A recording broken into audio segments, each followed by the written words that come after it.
सलग तिसऱ्यांदा आमदार राहिलेल्या भारत भालके यांचं 2020 साली निधन झालं आणि त्यानंतर लागलेल्या पोटनिवडणुकीसाठी माजी आमदार सुधाकर परिचारक यांना तिकीट न देता भाजपनं समाधान अवताडे यांच्यावर विश्वास टाकला। अत्यंत चुरशीच्या झालेल्या या लढतीत अवताडे यांनी राष्ट्रवादीच्या भगीरथ भालके यांच्यावर 3503 मतांनी विजय मिळवला आणि पंढरपुरात त्यांनी पहिल्यांदाच कमळ फुलवलं। आता अभिजित पाटील, समाधान अवताडे, भगीरथ भालके, प्रकाश तात्या पाटील, दिलीप धोत्रे अशी काही इच्छुकांची नावं समोर आली आहेत। त्यामुळे पंढरपुरात पुन्हा भाजपचे समाधान अवताडे, अभिजित पाटील, भगीरथ भालके यांच्यापैकी कोण हाती तुतारी घेणार, मनसेचे दिलीप धोत्रे कुणाचा खेळ बिघडवणार याचाच हा आढावा। 2019 साली या ठिकाणी राष्ट्रवादीचे भारत नाना भालके, भाजपचे सुधाकर परिचारक तर शिवसेनेकडून समाधान अवताडे यांच्यात लढत झाली।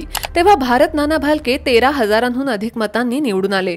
याआधी 2009, 2014 आणि 2019 साली असं सलग 3 वेळा निवडून येत भारत भालके यांनी आपला दबदबा निर्माण केला। परंतु भारत भालके यांचं निधन झाल्यानंतर भाजपनं राष्ट्रवादीला धूळ चारत मतदारसंघ काबीज केला आणि त्यानंतर मतदारसंघावर समाधान अवताडे यांचं वर्चस्व निर्माण झालं। आता आगामी विधानसभा निवडणुकीसाठी समाधान अवताडे यांचं नाव पुन्हा चर्चेत आलंय। समाधान अवताडे यांचा जन्म सोलापूरचा, राज्यशास्त्र आणि साहित्यात पदवी। 2014 साली शिवसेनेकडून निवडणूक लढवली परंतु यश मिळालं नाही। 2019 साली पुन्हा भाजपनं सुधाकर परिचारक यांना उमेदवारी दिली तेव्हा त्यांनी अपक्ष निवडणूक लढवली। याही वेळेस त्यांचा पराभव झाला परंतु त्यांनी हार मानली नाही। पुन्हा एकदा मतदारसंघात कामाचा धडाका सुरू केला। उद्घाटनं, सांत्वना आणि लोकांच्या समस्या सोडवण्यासाठी संपर्क सुरूच ठेवला आणि आमदार परिचारक गटानं पाठिंबा दिल्यानं त्यांना पोटनिवडणुकीत भाजपकडून संधी मिळाली आणि थेट आमदार झालेत। आता पुन्हा एकदा अवताडे विधानसभेच्या निवडणुकीसाठी सज्ज झालेत। आता अवताडे यांना मुख्य आव्हान असणार आहे ते अभिजित पाटील, भगीरथ भालके यांचं। मध्यंतरी कारखान्यासमोरील अडचणी सोडवण्यासाठी अभिजित पाटलांनी भाजपसोबत घरोबा केला आणि आता विधानसभेसाठी तयारीही सुरू केली आहे। विठ्ठल सहकारी साखर कारखान्याच्या माध्यमातून अभिजित पाटलांनी मोठं साम्राज्य उभं केलंय। यातूनच त्यांनी मतदारसंघात कार्यकर्त्यांचं मोठं जाळं निर्माण केलंय।